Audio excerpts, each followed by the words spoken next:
കാസർഗോഡ് ജില്ലാ അമൃതഭാരതി സാംസ്കാരിക സംഗമത്തിന്റെ ഭാഗമായി മലയാളം ഒന്നാം ഭാഷയുടെ അനന്ത സാധ്യതകളെക്കുറിച്ചുള്ള സംവാദം 2011 ജൂൺ 18 ശനിയാഴ്ച കാഞ്ഞങ്ങാട് വ്യാപാര ഭവനിൽ വെച്ച് നടന്നു. കണ്ണൂർ സർവകലാശാല മലയാള വിഭാഗം തലവൻ ഡോക്ടർ എം ശ്രീധരൻ ഉദ്ഘാടനം നിർവഹിച്ചു. 2001 കേരളത്തിലെ പ്രശസ്തമായ ഒരു കോളേജിലെ പ്രിൻസിപ്പലിൻ്റെ അടുത്ത് കാസർഗോഡ് ജില്ലയിലെ ഈ പരിതാപകരമായ അവസ്ഥ എടുത്തു കാട്ടിയപ്പോൾ അദ്ദേഹം എനിക്ക് നൽകിയ മറുപടി, മലയാളം പോലെയുള്ള വിഷയങ്ങൾ പാരലൽ കോളേജുകളിൽ പോയി പഠിക്കാവുന്നതേ ഉള്ളൂ. ശാസ്ത്ര വിഷയങ്ങൾക്കാണ് ഇനി നാം മുൻഗണന നൽകേണ്ടുന്നത്. ഇന്ത്യയിലെ ഇതര സംസ്ഥാനങ്ങളിലെ കോളേജുകളുമായി വിദ്യാർത്ഥികളുടെ നിലവാരവുമായി നമ്മുടെ സ്ഥാപനം സമശീർഷകമായി തീരണം എന്നുണ്ടെങ്കിൽ ശാസ്ത്ര വിഷയങ്ങളാണ് അഭികാമ്യമായിട്ടുള്ളത്. 2002 ഇന്ന് കേന്ദ്രത്തിൽ ഡെപ്യൂട്ടേഷനിൽ പ്രവർത്തിക്കുന്ന ഫിഷറീസ് ഡിപ്പാർട്ട്മെൻറ്റുമായി ബന്ധപ്പെട്ട് പ്രവർത്തിക്കുന്ന ഒരു IAS ഉദ്യോഗസ്ഥൻ്റെ മുമ്പാകെ, അദ്ദേഹത്തിൻ്റെ പേരെടുത്ത് പറയുന്നതിൽ തെറ്റില്ലെന്ന് തോന്നുന്നു, മോഹൻദാസ് എന്ന IAS ഉദ്യോഗസ്ഥൻ, അന്ന് ഉന്നത വിദ്യാഭ്യാസ സെക്രട്ടറിയാണ് അദ്ദേഹം. അദ്ദേഹത്തെ കാസർഗോഡ് ജില്ലയിലെ പ്രശ്നം അറിയിച്ചപ്പോൾ പറഞ്ഞത്, കൺവെൻഷനൽ കോഴ്സുകൾ, പ്രത്യേകിച്ച്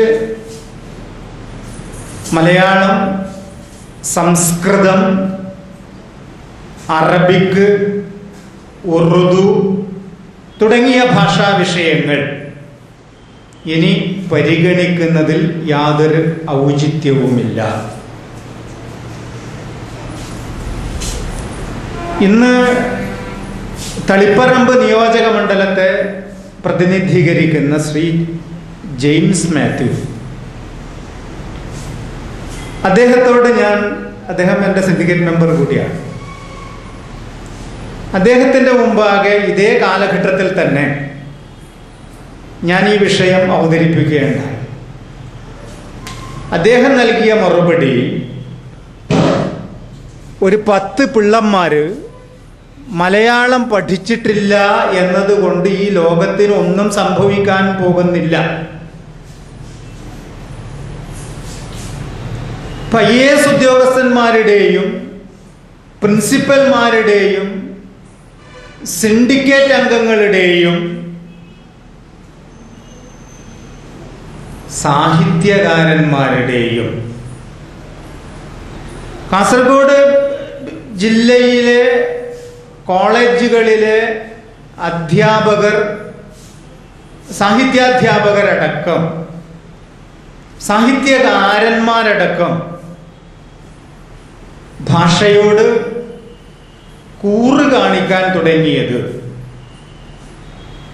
ലില്ലി ഫ്ലവർ എന്ന പേരിൽ ഇംഗ്ലീഷ് ഭാഷ മാധ്യമമായുള്ള സ്കൂളുകളെ പുച്ഛിച്ച എഴുത്തുകാർ പോലും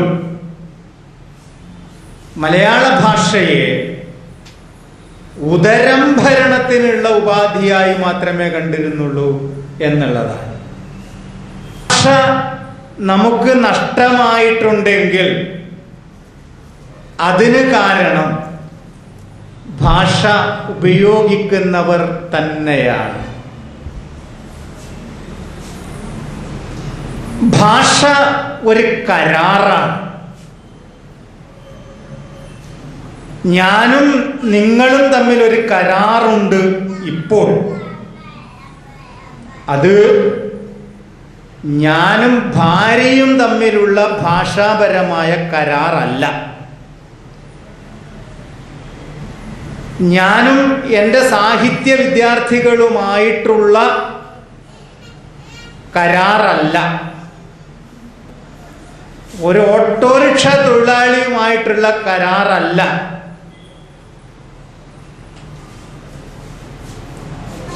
കരാറുകൾ വക്താവും ശ്രോതാവും ചേർന്ന് തീരുമാനിക്കുന്നതാണ്. ഈ തീരുമാനത്തിൽ എത്രമാത്രം നാഭീനാള ബന്ധമുണ്ട് എന്നതാണ് പ്രധാനം. എൻ്റെ ദേശത്തോട്, എൻ്റെ സംസ്കാരത്തോട്, എൻ്റെ സാമൂഹ്യ ജീവിതത്തോട്, ഞാൻ അധിവസിക്കുന്ന പ്രദേശം മുന്നോട്ട് വെക്കുന്ന ലോകവീക്ഷണത്തോട് എത്രമാത്രം അഭിരമിക്കുന്നതാണ്, വാക്കുകൾ ഞാൻ വളരെ കൃത്യമായിട്ട് ഉപയോഗിക്കുന്നത്, എത്രമാത്രം അഭിരമിക്കുന്നതാണ് എൻ്റെ ഭാഷ. സാഹിത്യത്തെക്കുറിച്ച് പറയുമ്പോൾ, ഭാഷയെക്കുറിച്ച് പറയുമ്പോൾ നമ്മുടെ പ്രാചീന ആചാര്യന്മാർ പറഞ്ഞൊരു കാര്യമുണ്ട്. ഭാഷ എങ്ങനെയായിരിക്കണം പ്രയോഗിക്കേണ്ടുന്നത്? കാന്ത സമ്മിളിതോപദേശ യുജ്യേ എന്നൊരു പ്രയോഗം കൊണ്ടുവരുന്നു. അത് കാന്തയെ പോലെ ഉപദേശിക്കുന്നതായിരിക്കണം. കാന്ത മന്ത്രിയെ പോലെ അല്ല ഉപദേശിക്കുന്നത്. കാന്ത ഗുരുവിനെ പോലെ അല്ല ഉപദേശിക്കുന്നത്. കാന്തയുടെ ഉപദേശത്തിൽ രാമണീയകത്വമുണ്ട്. അവൾ രമണീയയാണ്. രമണീയമായ ഉപദേശത്തിനും തനി ഹാർഡ്വെയർ ആയിട്ടുള്ള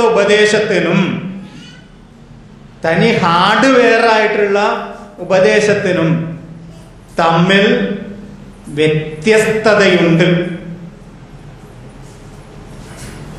ലോകം കണ്ട ഏറ്റവും വലിയ സാഹിത്യകൃതി ഏതെന്ന് ഈ വേദിയിൽ നിൽക്കുമ്പോൾ ചോദിച്ചാൽ ഞാൻ പറയും അത് 1001 രാവുകളാണ് എന്ന്.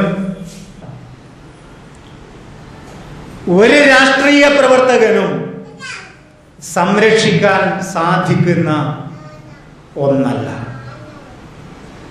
മലയാളി മാറിയിരിക്കുന്നു, ഭാഷ മാറിയിരിക്കുന്നു. സാങ്കേതിക വിദ്യ പുരോഗതിയെ, സാങ്കേതിക വിദ്യ വികസനത്തിന്റെ തലത്തിൽ നിന്നുകൊണ്ട് ഭാഷയെയും സംസ്കാരത്തെയും നാം സമീപിക്കുകയാണെങ്കിൽ ഇതിലപ്പുറമായിരിക്കും ഭാഷകൾ ഇനി നേരിടാൻ പോകുന്ന വിപത്ത്. എന്തുകൊണ്ടാണ് ഭരതമുനിയിൽ തുടങ്ങി 17-ാം നൂറ്റാണ്ടിൽ അഭിനവഗുപ്തനിൽ അവസാനിക്കുന്ന ഒരു പാരമ്പര്യം മാത്രം സംസ്കൃതത്തിന് ഇന്ന് അവകാശപ്പെടാൻ സാധിക്കുന്നത്? എന്തുകൊണ്ടാണ് സംസ്കൃത സർവകലാശാലയിലെ സംസ്കൃത വിഭാഗങ്ങളെല്ലാം, പല വിഭാഗങ്ങളുണ്ട്, വേദാന്തമുണ്ട്, ഉപനിഷത്തുകൾ മറ്റതൊക്കെ പഠിക്കുന്നതിന് വേണ്ടിയിട്ട്, ഭാഷ പഠിക്കുന്നതിന് വേണ്ടിയിട്ട്, സാഹിത്യം പഠിക്കുന്നതിന് പല പല വകുപ്പുകളാണ് സംസ്കൃതത്തിന് തന്നെ. അതൊക്കെ അടച്ചുപൂട്ടുക. അവിടുത്തെ ഒരു സിൻഡിക്കേറ്റ് മെമ്പർ പറഞ്ഞത് അവിടെ സംസ്കൃത ഡിപ്പാർട്ട്മെന്റിൽ ശമ്പളം കൊടുക്കാൻ ഉപയോഗിക്കുന്ന പൈസ ഉപയോഗിച്ചിട്ട് അവിടുത്തെ വിദ്യാർത്ഥിയെ അമേരിക്കയിൽ വിട്ടിട്ട് പഠിപ്പിക്കാം. ആ അധ്യാപകരെ സംരക്ഷിക്കേണ്ട ആവശ്യമില്ല. ഇത്രമാത്രം പണം ചെലവഴിച്ചിട്ടും എന്തുകൊണ്ടാണ് സംസ്കൃതം പോലെയുള്ള ഒരു ഭാഷയെ, വശ്യമനോജ്ഞമായിട്ടുള്ള ഭാഷയെ, സസൂറിനെ പോലെയുള്ള ആൾക്കാർ ഈ അടുത്ത കാലത്ത് ഭാഷാശാസ്ത്രപരമായിട്ടുള്ള ആധുനിക ഭാഷാശാസ്ത്രത്തിന്റെ പിതാവാണ് സസ്യൂർ. സസ്യൂർ തന്റെ സിദ്ധാന്തങ്ങൾ ആവിഷ്കരിച്ചത്, ചോംസ്കി തന്റെ സിദ്ധാന്തങ്ങൾ ആവിഷ്കരിച്ചത് പാശ്ചാത്യരായിട്ടുള്ള എല്ലാ പണ്ഡിതന്മാരും സിദ്ധാന്തങ്ങൾ, ഭാഷാശാസ്ത്ര സംബന്ധമായിട്ടുള്ള സിദ്ധാന്തങ്ങൾ ആവിഷ്കരിച്ചത് സംസ്കൃതത്തിന്റെ ചുവട് പിടിച്ചുകൊണ്ടാണ്. ഡോക്ടർ എം മുരളീധരൻ അധ്യക്ഷത വഹിച്ചു. അമൃത ഭാരതി സംസ്ഥാന ഉപാധ്യക്ഷൻ സുകുമാരൻ പെരിയച്ചു സ്വാഗതം പറഞ്ഞു.